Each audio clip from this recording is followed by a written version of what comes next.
भैया light of कर दीजिए।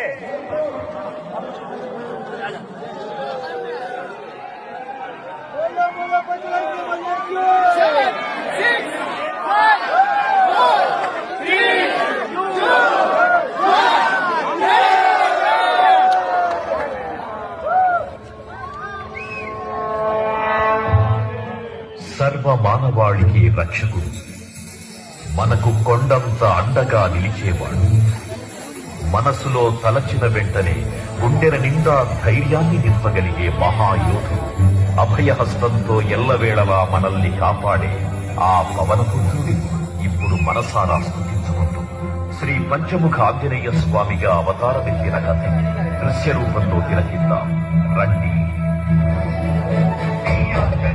ప్రసన్నాంజనేయం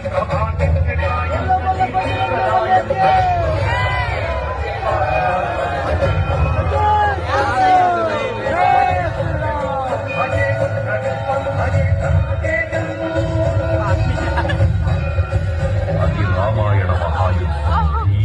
శ్రీరామచంద్రుని సారథ్యం వానర సైన్యంతో విజృంభిస్తూ లక్ష్మణస్వామి తనతో పోరాటం చేస్తున్న రావణుడి కుమారుడు ఇంద్రజిత్ తలని బాణంతో ఒక్క వేటుతో వేరు చేశాడు.